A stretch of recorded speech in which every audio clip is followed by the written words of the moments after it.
Bismillahirrahmanirrahim. This is Salim Akhtar Malik, your host at the Observation Post channel. On this channel, I discuss issues of national and international importance, security matters, as well as important events from military history. You can interact with me on my channel by giving your views and comments, which I hold very important, as your views and comments help me in fine tuning my talks.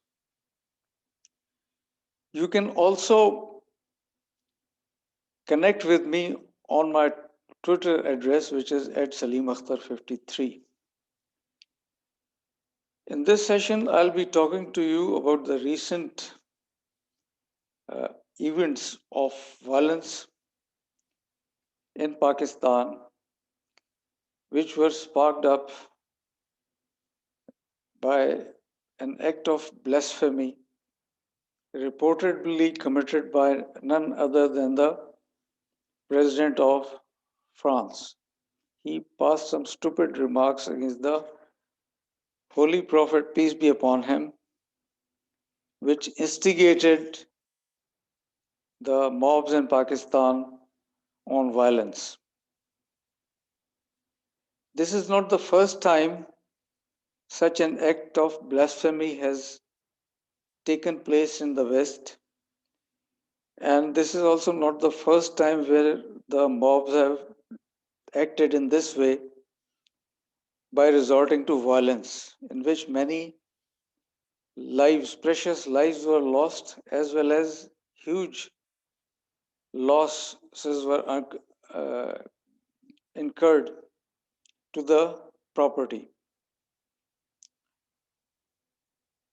Almost 30 years ago, another deranged writer, Salman Rushdie, had written a book in which he had committed blasphemy against the Holy Prophet, peace be upon him, which sparked large scale riots and protests not only in Pakistan but also in India, Bangladesh, as well as in Malaysia and Iran also, where the supreme leader of Iran at that time, Ayatollah Khomeini, he was alive then, he issued an edict, a religious edict or fatwa against Salman Rushdie that he should be executed. Then, a few years back, there was another incident in which blasphemous cartoons were published in a Danish magazine, which again prompted fierce reaction from the people in Pakistan. And now this incident in France, where the French president has passed some derogatory remarks.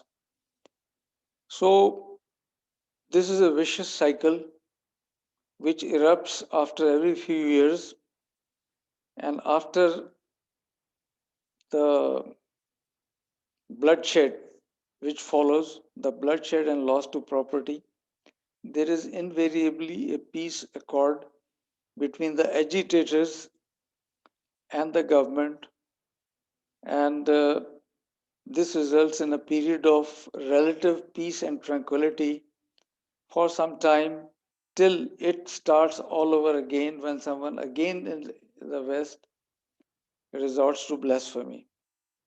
So this had been happening for quite some time, and the major losers in all this game or in all this process are the poor people of Pakistan, the passers-by who are shot dead or who are brutally murdered, and the loss to properties. Besides this, buildings are torched, shops are put on fire, etc.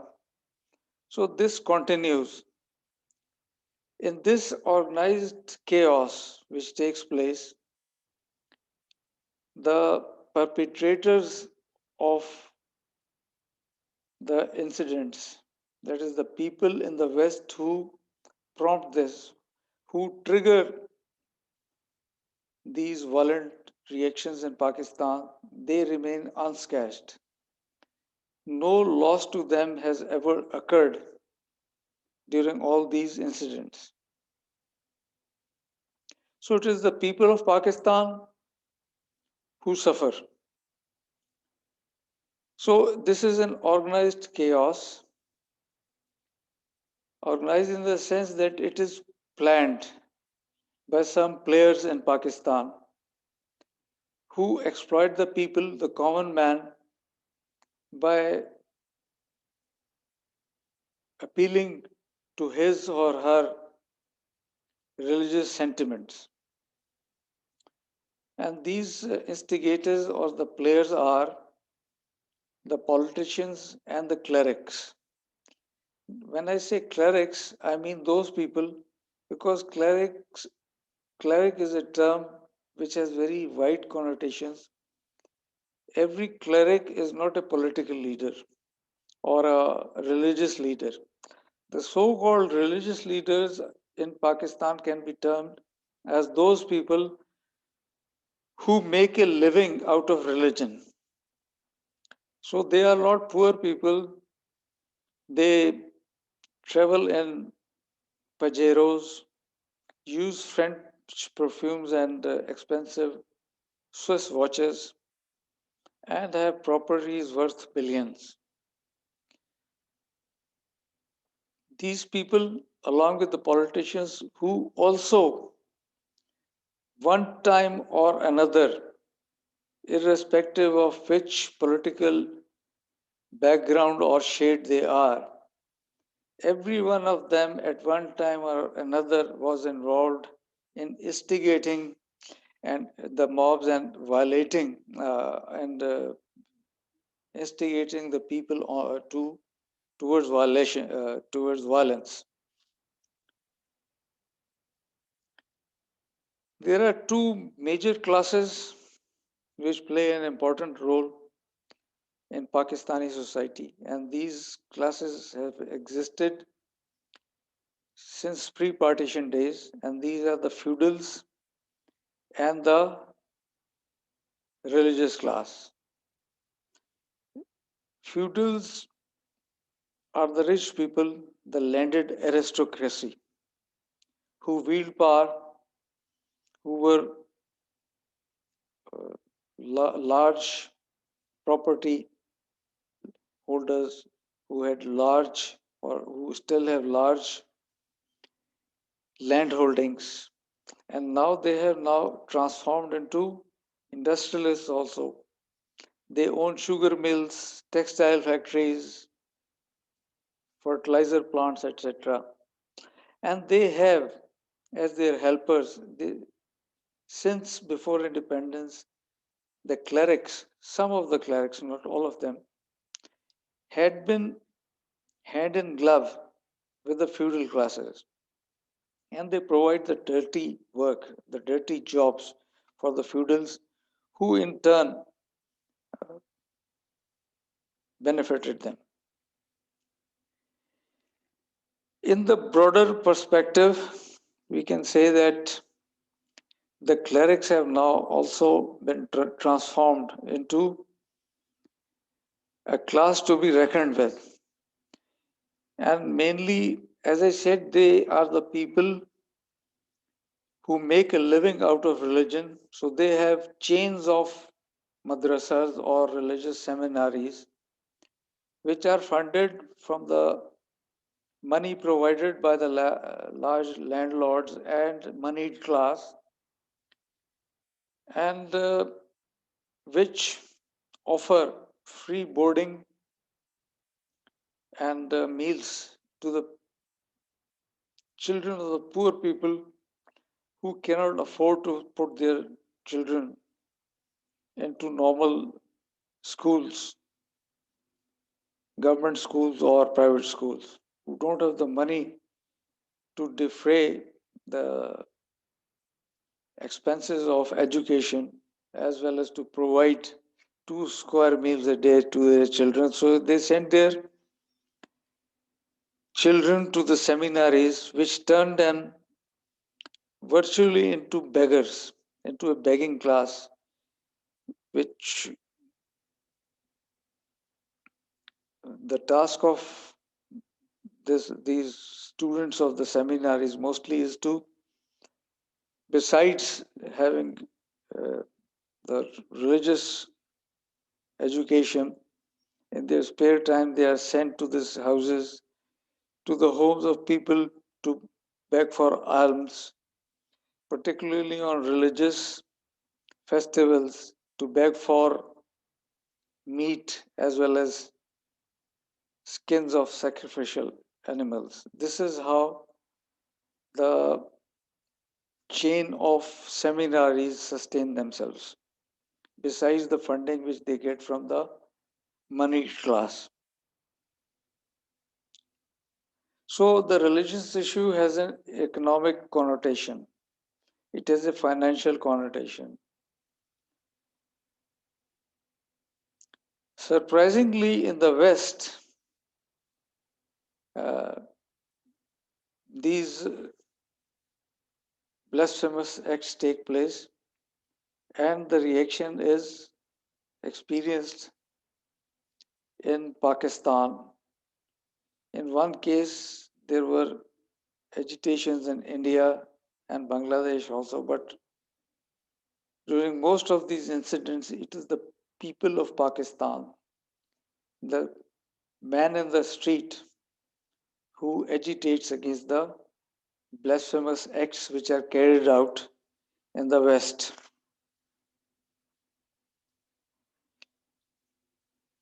Surprisingly, the Arab countries remain indifferent.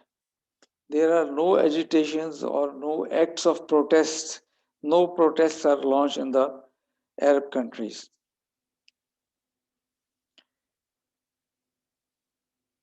Finally, an agreement has again been reached between the government and the agitator party, in which the government has agreed to introduce a legislation in the parliament for the expulsion of the French ambassador.